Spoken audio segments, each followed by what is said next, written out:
तो स्टूडेंट, स्वागत है आपका फिर से एक अमेजिंग वीडियो में। तो जैसे कि देख सकते हैं, आज हम कवर करेंगे इंपॉर्टेंट रिएक्शंस ऑफ चैप्टर 1। तो पहली रिएक्शन है reaction 1, burning of magnesium ribbon. ठीक है, तो बर्निंग ऑफ मैग्नीशियम रिबन का मतलब है, जैसे मैंने अपने प्रीवियस लेक्चर में बताया है, बर्निंग का मतलब होता है रिएक्शन विद ऑक्सीजन। हमें क्या करना है, मैग्नीशियम का ऑक्सीजन के साथ रिएक्शन। चलिए देखते हैं होता क्या है। जब भी मैग्नीशियम की रिबन ऑक्सीजन के साथ में रिएक्ट करेगी, किसके साथ? ऑक्सीजन के साथ में रिएक्ट करेगी, तो एमजीओ बनाएगा। एमजीओ व्हाइट पाउडर होता है। अगर क्वेश्चन में व्हाइट पाउडर नहीं आता तो व्हाइट पाउडर की जगह आएगा ऐश। ठीक है, व्हाइट ऐश, व्हाइट ऐश। ठीक है, तो इसमें दो तीन चीजें ध्यान रखने की है। तो देखिए, जब भी मैग्नीशियम ऑक्सीजन के साथ में रिएक्ट करेगा तो एक डेजलिंग व्हाइट रोशनी निकलती है, डेजलिंग व्हाइट। ठीक है, तो डेजलिंग व्हाइट क्या होगा? डेजलिंग व्हाइट का मतलब है चमचमाहट के साथ में, चमकते हुए एकदम। जैसे फुलझड़ी जलाई है कभी आपने, तो फुलझड़ी जब हम जलाते हैं, जो चिंगारी से निकलती है एकदम वैसी रोशनी निकलेगी। तो डेजलिंग व्हाइट फ्लेम निकलती है। दूसरा, व्हाइट मैग्नीशियम पाउडर बनता है। व्हाइट होता है, अगर पाउडर ना हो क्वेश्चन में तो पाउडर की जगह ऐश होगा। ऐश का मतलब राख। ये राख बनेगी, राख। ठीक है, अस्थियां जला देते ना किसी को तो राख बनती है, वही वाली राख है ये। तीसरा होता है मैग्नीशियम रिबन। क्वेश्चन आ सकता है कि मैग्नीशियम रिबन को ऑक्सीजन के साथ में बर्न करने से पहले साफ किया जाता है, क्लीन क्यों किया जाता है? क्यों? जो मैग्नीशियम रिबन को क्लीन करा जाता है वो क्यों करा जाता है? तो वो क्यों करा जाता है, मैग्नीशियम रिबन अगर एक्सपोज होगी, मैग्नीशियम रिबन अगर एक्सपोज है और पहले से ही, तो वो ना ऑक्सीजन के साथ में ऑलरेडी रिएक्शन करके बैठी है। वो पहले से ही मैग्नीशियम ऑक्साइड बनाए बैठी है। अब अगर पहले से हमारे पास मैग्नीशियम ऑक्साइड है, तो अगर मैं इसको जलाऊं, ऑक्सीजन के साथ में फिर से रिएक्शन करूं, क्या ये रिएक्शन होगी? आप बताइए। जो चीज पहले से ही राख बनी हुई है, उसको मैं किसके साथ में रिएक्शन करा के फिर से राख बनाऊंगा? किसी के साथ बनेगी, तो पहले से ही है ना। तो अब यहाँ पे क्या करना है हमें, इस एमजीओ जो बना हुआ है मेरे पास, एमजीओ जो बना हुआ है इसको साफ करते हैं। जैसे रिंग है, रिंग के बाहरी सतह को घिस के किसी भी चीज से ऐसे घिस देंगे तो वो बाहरी जो कोट है, आउटर कवरिंग मैग्नीशियम ऑक्साइड की, वो हट जाएगी। अब हमारे पास प्योर मैग्नीशियम मेटल है, यानी कि उसकी रिंग है। क्या है क्वेश्चन में? रिंग है उसकी। ठीक है, छल्ला जिसे कहते हैं, उसकी रिंग लेंगे, बर्न करेंगे। क्या कर रहे हैं? बर्निंग कर रहे हैं। बर्निंग का मतलब है ऑक्सीजन के साथ में रिएक्शन। बर्निंग करने के बाद मैग्नीशियम ऑक्साइड बनेगा। ये बहुत इंपॉर्टेंट रिएक्शन हो जाती है। इसमें तीन एग्जांपल आ सकते हैं। ये कॉम्बिनेशन रिएक्शन भी है, ऑक्सीडेशन भी है और एंडोथर्मिक भी। एंडोथर्मिक इसलिए, यहाँ पे हम हीट दे रहे हैं। कॉम्बिनेशन रिएक्शन इसलिए है ये क्योंकि यहाँ पे मैग्नीशियम प्लस में ऑक्सीजन मिलाकर मैग्नीशियम ऑक्साइड बनाता है। दूसरे, ऑक्सीडेशन रिएक्शन इसलिए है, मैग्नीशियम में मैंने ऑक्सीजन को डाला और मैग्नीशियम ऑक्साइड बन गया। तो यहाँ पे मैग्नीशियम ऑक्साइड का ऑक्सीडेशन हो रहा है। दूसरा, मैग्नीशियम प्लस ऑक्सीजन मिलकर मैग्नीशियम ऑक्साइड बना रहा है। तो तीन रिएक्शन का एक एग्जांपल है ये। आइए अपने चलते हम सेकंड रिएक्शन पर। तो अब हमारी तीसरी रिएक्शन, लेड नाइट्रेट की हम रिएक्शन करा रहे हैं पोटेशियम आयोडाइड के साथ में। तो पोटेशियम आयोडाइड क्या होता है? पोटेशियम आयोडाइड होता है KI। ठीक है, KI। और लेड नाइट्रेट होता है हमारा PbNO3 होल ट्वाइस। ठीक है, तो PbNO3 होल ट्वाइस की रिएक्शन लेड नाइट्रेट के साथ होगी। ये रिएक्शन कैसी है? डबल डिस्प्लेसमेंट है। क्या होगा? लेड क्या करेगा? पोटेशियम को डिस्प्लेस करेगा, और पोटेशियम क्या करेगा? लेड को डिस्प्लेस करेगा एक दूसरे के आयन के साथ में। अब क्या होगा? लेड रिएक्शन करके आयोडीन के साथ में लेड नाइट्रेट बनाएगा। ठीक है, और पोटेशियम रिएक्शन में करके पोटेशियम नाइट्रेट बनाएगा। अब एक चीज ध्यान रखना, जब भी डबल डिस्प्लेसमेंट रिएक्शन होगी, डबल डिस्प्लेसमेंट रिएक्शन में एक तो हीट देनी पड़ती है रिएक्शन कराने के लिए, तो ये एंडोथर्मिक है। दूसरा क्या होगा, लेड नाइट्रेट सफेद कलर का होता है, व्हाइट कलर का, ठीक है, व्हाइट कलर का होता है। और जैसे ही रिएक्शन खत्म होएगी, लेड आयोडाइड हमारे पास फॉर्म होगा PbI2। लेड आयोडाइड क्या होता है, येलो डाई होता है, येलो डाई। अब येलो डाई क्या करता है, पीपीटी फॉर्म करता है, ठीक है, प्रेसिपिटेशन करेगा, प्रेसिपिटेट बनाएगा। तो प्रेसिपिटेट बनाएगा तो ये वेसल में नीचे बैठ जाएगा, नीचे का सिंबल है KNO3 एक्वस स्टेट में रहेगा। और रिएक्शन से पहले जो हमारे पास रिएक्टेंट थे वो दोनों ही एक्वस स्टेट में थे। तो इस रिएक्शन के इंपॉर्टेंट पॉइंट क्या रहेंगे, ये रिएक्शन डबल डिस्प्लेसमेंट की है, दूसरा एंडोथर्मिक रिएक्शन है, और W2Y जाएगा। W2I का मतलब है व्हाइट से येलो, W2Y देखो पॉइंट याद रखना, W2I। तीसरा ये कैसी है, PPT प्रेसिपिटेशन रिएक्शन,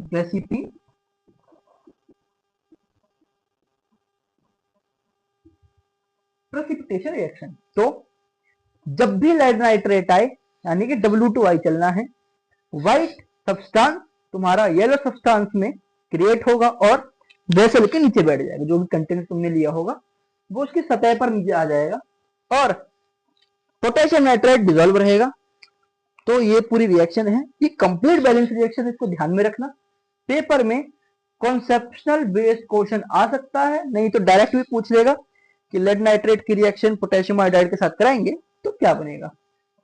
तो नेक्स्ट रिएक्शन की तरफ चलते हैं। तो चौथी है हमारी लेड नाइट्रेट क्या, थर्मल डिकम्पोजिशन। तो थर्मल डिकम्पोजिशन हो रहा है यानी कि हम इसको क्या कर रहे हैं, तोड़ रहे हैं। तो लेड नाइट्रेट जब टूटेगा तीन चीजें बनाएगा, देखते हैं क्या क्या होती हैं वो। तो लेड नाइट्रेट जब टूटता है, ये थर्मल डिकम्पोजिशन का साइन है, जब टूटेगा लेड नाइट्रेट और नाइट्रोजन डाइऑक्साइड और ऑक्सीजन बनाएगा। ऑक्सीजन कलरलेस गैस है, इवॉल्व हो जाएगी, ऊपर जाएगी वो, ठीक है, ये भी गैस है, ये भी ऊपर जाएगी। अब इसमें क्या है, ये जो गैस है वो आइडेंटिफिकेशन है, ये आइडेंटिफाई करेगा कि रिएक्शन हुई है। अब हुई कैसे है, जब भी ये निकलेगी, जैसे कि टेस्ट ट्यूब है, ये टेस्ट ट्यूब में हम इसको बर्न कर रहे हैं, तो यहां से जो फ्यूम्स निकलेंगे ना, फ्यूम्स यानी कि जो धुआं सा निकलेगा वो ब्राउन कलर का होगा, ठीक है। ये ब्राउन फ्यूम्स इसकी आइडेंटिफिकेशन है कि इसमें से ब्राउन फ्यूम्स निकली है यानी कि नाइट्रोजन ऑक्साइड गैस निकली है। तो अब क्या होगा इसमें, और दूसरी चीज का आइडेंटिफिकेशन ये है, जो सॉल्यूशन है, सॉल्यूशन का कलर येलो हो जाएगा, ठीक है। पहले सॉल्यूशन का सब्सटेंस जो ले लें, सब्सटेंस था व्हाइट कलर। अब लेड नाइट्रेट की फॉर्मेशन से अगर ध्यान हो तो अभी मैंने लेड आयोडाइड कराया था PbI2, लेड नाइट्रेट और लेड आयोडाइड का कलर सेम रहेगा, ठीक है। तो जब भी लेड या तो कहीं बन रहा है या टूट रहा है, चुपचाप येलो कलर पे टिक कर देना, MCQ में आए, या तो येलो लिख देना, शांति से येलो पे शांति से लिख देना। अब इंपॉर्टेंट पॉइंट क्या है रिएक्शन के, थर्मल डिकम्पोजिशन है, W2I है, ठीक है, ध्यान में रखना, ये मैंने एक थोड़ा सा बताया है, W2Y जाएगा यानी कि व्हाइट से येलो कलर निकालेगा। एंडोथर्मिक रिएक्शन है, तोड़ने के लिए हम एनर्जी इसमें देंगे। तीसरा ब्राउन फ्यूम्स निकलेंगे। तो अब अपने हम नेक्स्ट रिएक्शन की तरफ चलते हैं। तो सेकंड रिएक्शन है हमारी zinc granule reaction with sulphuric acid या फिर HCl एसिड। तो जिंक एक मेटल है और जितने भी हमारे मेटल्स होते हैं वो बेसिक प्रॉपर्टी रखते हैं। तो बेसिक के साथ में जब भी हम एसिड की रिएक्शन कराएंगे तो क्या बनता है हमारे पास, बताइए क्या बनता है, हमारे पास बनता है सॉल्ट। तो ये एसिड बेस रिएक्शन है, ध्यान रख लेना क्या है ये, एसिड बेस रिएक्शन। ये और लिख देता हूं मैं, ये एक एसिड बेस रिएक्शन कहलाएगी, हो सकती है। तो देखते हैं होता क्या है इसमें। एक कॉनिकल फ्लास्क लेंगे हम, ठीक है, कॉनिकल फ्लास्क में दिख रहा है, कॉनिकल फ्लास्क ऐसा फ्लास्क होता है। कॉनिकल फ्लास्क में हम सबसे पहले ये ग्रेन्यूल्स डाल देंगे, जिंक ग्रेन्यूल्स है, ऐसे ऐसे ये जिंक ग्रेन्यूल्स है। तो जिंक ग्रेन्यूल्स जैसे हम डालेंगे, हम इसमें ऊपर से डालेंगे क्या, एसिड ऐड करेंगे हम इसमें, एसिड। लेकिन ये चीज ध्यान रखना, जो एसिड होगा वो डाइल्यूट होगा, एसिड कैसा होगा, डाइल्यूट। अब वो डाइल्यूट एसिड क्यों लेते हैं हम, ये चीज ध्यान रखना। ये रिएक्शन बहुत ही एक्सोथर्मिक है, जैसे देख सकते हैं यहाँ पे एक्सोथर्मिक लिखा है, यानी कि हीट रिलीज होती है,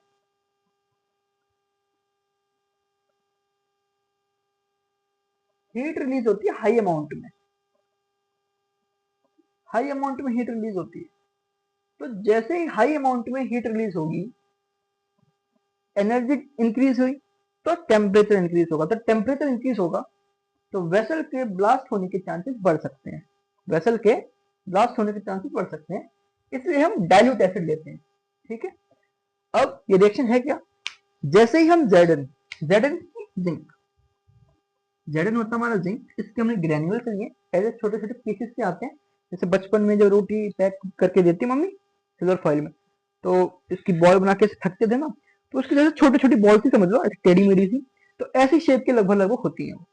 तो जिंक ग्रेन्यूल जैसे ही हम एसिड में डालेंगे, ठीक है, एसिड क्या करेगा, हाइड्रोजन रिलीज कर देगा, हाइड्रोजन गैस रिवॉल्व होती है, हाइड्रोजन गैस रिवॉल्व होती है, और हमारे पास मिलता है सॉल्ट, ZnCl2 से करेंगे, सॉरी Zn का एक रिएक्शन H2SO4 के साथ करेंगे तो जिंक सल्फेट बनता है, HCl के साथ करेंगे तो ZnCl2। ठीक है, अब इस रिएक्शन का अगर क्वेश्चन एग्जाम में आएगा तो इस तरह आएगा कि सब्सटेंस ए है, वो सब्सटेंस ए बेसिक है, सब्सटेंस ए ने एसिड के साथ रिएक्ट करा और हाइड्रोजन गैस इवॉल्व हो रही है, हाइड्रोजन गैस इवॉल्व हो रही है, तो मेटल्स बताइए, आपको एसिड बता दिया जाएगा, ठीक है, आपको मेटल का नाम बताना है, तो सिंपल है, Zn के साथ रिएक्शन है, Zn लिख देंगे तो रिएक्शन हमारी कंप्लीट हो जाएगी। और दूसरा क्वेश्चन ये पूछ सकता है कि जो हाइड्रोजन गैस निकली है इसका आइडेंटिफिकेशन कैसे करेंगे। ये देख सकते हैं यहाँ पे ग्लास रॉड है, जैसे हाइड्रोजन गैस यहाँ पे बनी रिएक्शन के बाद ये हाइड्रोजन गैस ऊपर जाएगी, ऊपर गैसेस कैसी होती है, हल्की होती है, हल्की होती है तो गैसेस ऊपर जाती है, तो रिएक्शन के बाद गैस जाएगी ऊपर, यहाँ पे ग्लास ट्यूब है, ग्लास ट्यूब से गैस ऊपर की तरफ जाएगी, तो जैसे इस ग्लास ट्यूब के पास में हम बर्निंग कैंडल, ठीक है, बर्निंग कैंडल को लेकर आएंगे, जो जल रही है अभी, ठीक है, ऐसे जल रही है, तो बर्निंग कैंडल के पास जाके पॉप अप साउंड करते हैं, पॉप अप कैसे साउंड करती है, पॉप अप साउंड करती है, और क्या होगा, ये पॉप साउंड करेगी, ये जो पॉपिंग साउंड है ये आइडेंटिफिकेशन है हाइड्रोजन का। तो उम्मीद है कि आपको ये रिएक्शन समझ आ गई होगी, नोट्स आपको टेलीग्राम चैनल पर मिल जाएंगे, मेरे सारे नोट्स मिलूंगा, अच्छे से आपको सिर्फ पढ़ाई करनी है, पेपर करीब है, आपको सिर्फ मन लगा के पढ़ना है और कुछ नहीं, दिन रात एक कर दीजिए ताकि 90% आ जाए आपके। नेक्स्ट रिएक्शन के पास चलते हैं, चलो अब 2-3 रिएक्शन के बारे में पढ़ते हैं जिसमें बच्चों को अधिकतर कंफ्यूजन होती है। ठीक है, तो मैक्सिमम केसेस में बच्चों को ये नहीं पता कि रेस्पिरेशन क्या होता है, फोटोसिंथेसिस क्या होती है। तो एक चीज ध्यान रखना, रेस्पिरेशन, ठीक है, अब रेस्पिरेशन कौन करते हैं, सभी जीव करते हैं। अब रेस्पिरेशन में होगा क्या, हमने खाना खाया, खाने को पचाकर उससे एनर्जी को अपनी बॉडी में लेने को रेस्पिरेशन बोलते हैं। ठीक है, अब इसका उल्टा, इसका जस्ट उल्टा करते हैं प्लांट, पेड़ पौधे वगैरह, वो क्या करेंगे, वो सूरज की रोशनी, सन रेज को ट्रैप कर कर, और लीव्स में क्लोरोफिल नाम का पिगमेंट होता है, जिससे जो प्लांट का स्टेम जब छोटा होता है वो, और जो पत्तियां होती हैं हरे कलर की होती हैं, तो क्लोरोफिल के साथ में, क्लोरोफिल के साथ में यूवी रेज, यूवी रेज बताइए हमें क्या होती है, सन रेज, तो क्लोरोफिल और यूवी रेज के साथ में कार्बन डाइऑक्साइड और पानी की रिएक्शन कराती है। ठीक है, कार्बन डाइऑक्साइड और हाइड्रोजन की reaction, hydrogen oxide, sorry di hydrogen oxide, जिसको हम पानी भी बोलते हैं, क्या, वाटर।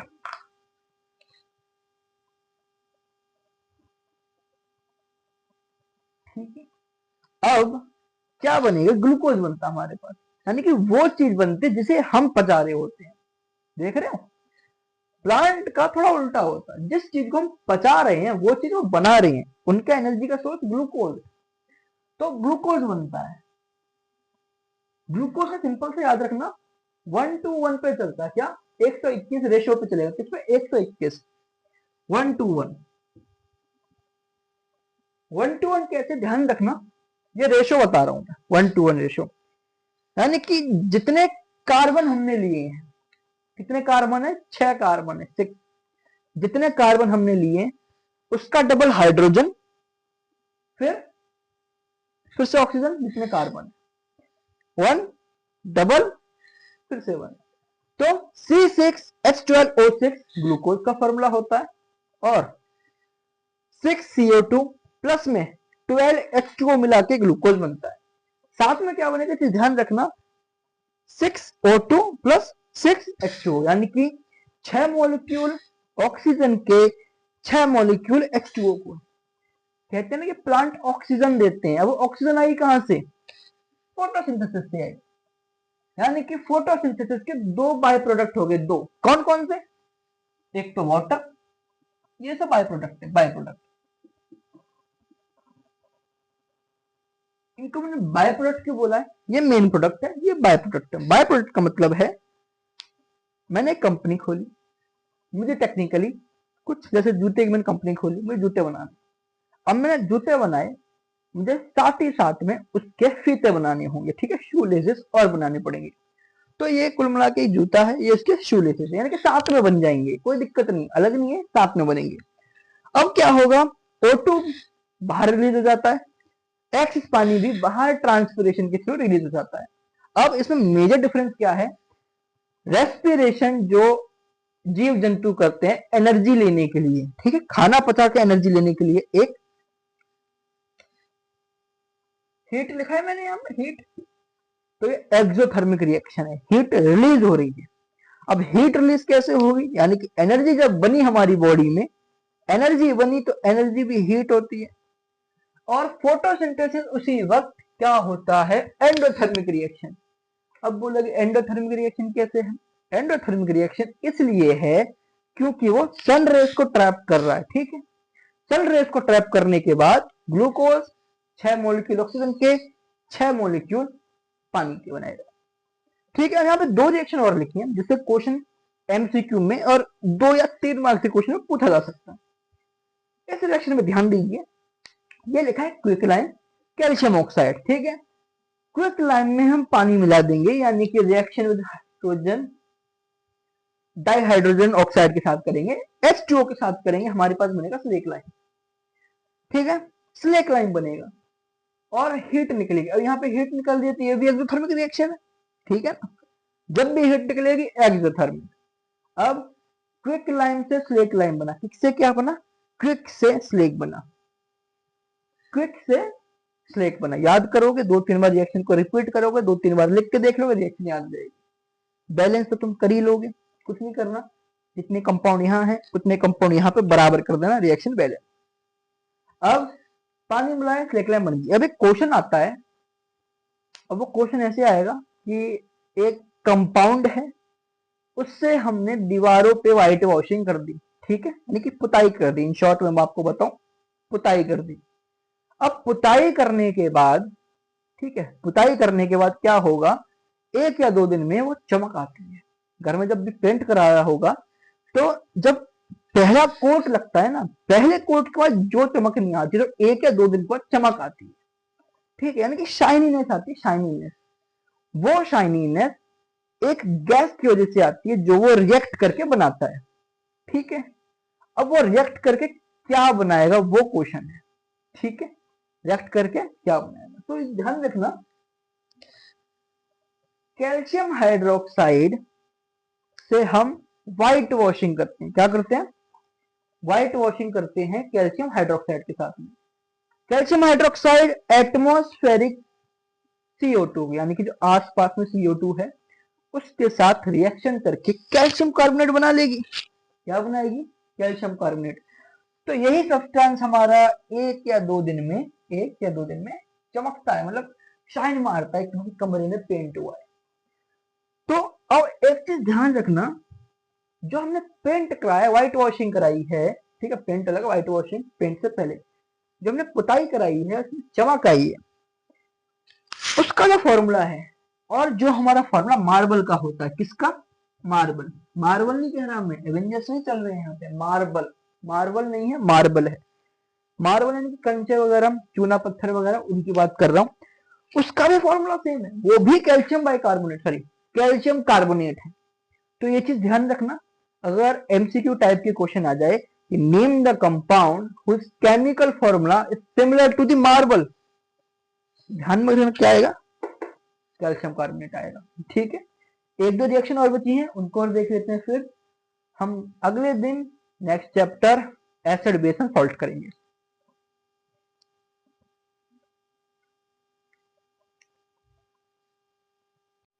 तो ये हमारी लास्ट रिएक्शन है। इस लास्ट रिएक्शन में एक एक्स्ट्रा टॉपिक और बताऊंगा, जिसको बोलते हैं वाटर ऑफ क्रिस्टलाइजेशन। इसका इफेक्ट क्या पड़ता है आइए देखते हैं। तो हमारे पास है फेरस सल्फेट। ठीक है, फेरस सल्फेट का हम करेंगे थर्मल डिकम्पोजिशन। थर्मल डिकम्पोजिशन जैसे कि आपको पता है, हीट करके उसको तोड़ेंगे। ठीक है, हीट करके उसको जैसे ही तोड़ेंगे वो तीन चीजें बनाएंगे। कितनी चीजें बनाएंगे? तीन चीजें। पहली है फेरिक हाइड्रोक्साइड, सॉरी पहली है फेरिक ऑक्साइड, हाइड्रोक्साइड नहीं ऑक्साइड, गलती से बोल गया। पहली है फेरिक ऑक्साइड, देन है SO2 और SO3। अब क्या होता है, लोगों को फेरस सल्फाइड याद हो जाता है, फेरिक ऑक्साइड याद हो जाता है। अब उन्हें ये नहीं पता कि सल्फर डाइऑक्साइड है या फिर सल्फर ट्राइऑक्साइड है, इनमें कंफ्यूज जाते हैं। कभी कभार वो SO3 SO4 कर जाते हैं, S2O जो भी गलत गलत कर जाते हैं। तो वह करना कैसे, ध्यान रखना। ट्रिक देखो, ट्रिक ट्रिक क्या है, तुम्हें फेरिक ऑक्साइड याद करना है। आयरन के दो, ऑक्सीजन के तीन। कैसे कैसे? आयरन के दो, ऑक्सीजन के तीन। अब क्या होगा, सबसे पहले 100 लिख देना। ठीक है, आयरन 100। ठीक है, आयरन बेटा है, हमको सुला रहे हैं 100। तो इस रिएक्शन को जब भी तुम करो 100 याद रखना, 100। फेरस सल्फेट है। ठीक है, फेरस सल्फेट को बेचारे को मार पीट के उसको अलग अलग कर दिया है। अब फेरिक ऑक्साइड बना और 100 बने। अब कौन सा 100 कौन सा, ये ध्यान में रखना। फेरिक ऑक्साइड में एक ये 2 है, एक ये 3 है। तो पहला बनेगा SO2, सॉरी पहला बनेगा, हाँ पहले ये इसके कंपेरिजन में पहला बनेगा SO2, दूसरा बनेगा SO3।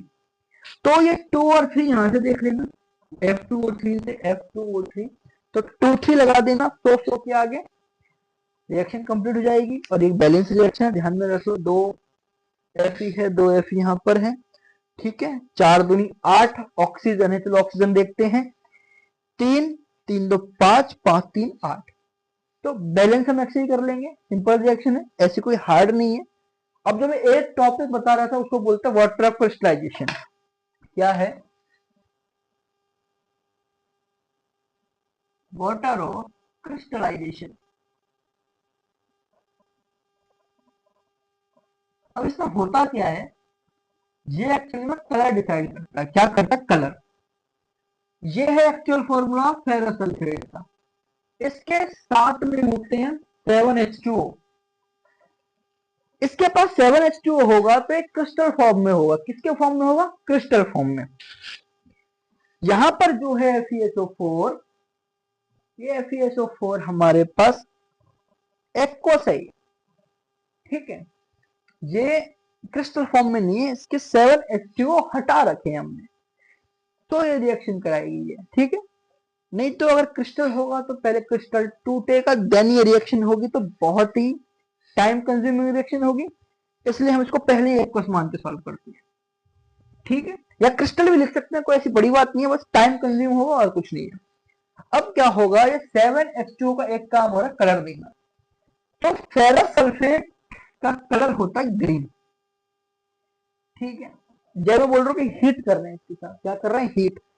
हीट करने के बाद पानी तो इवापोरेट ही होना है, इवापोरेट होके पानी हट जाएगा, फेरिक ऑक्साइड बनाएगा जो कि रेड ब्राउन होएगा।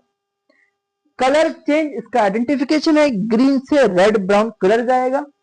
ठीक है, SO2 SO3 बनेंगे, याद करने का तरीका बता दिया है, Fe2 से और O3 से, इनसे ही 2 3 लगा देना, रिएक्शन कंप्लीट है। अब हम अगले दिन करेंगे हमारा नेक्स्ट चैप्टर चालू, acid base and salt. Thank you. Video अच्छी लगे तो सब्सक्राइब करिए, अपने दोस्तों को शेयर करिए जो उन्होंने अभी पढ़ना चालू किया है, ताकि उनका भी भला हो जाए। Thank you. और रात में रिकॉर्ड कर रहा हूँ यार। ठीक है, गुड नाइट।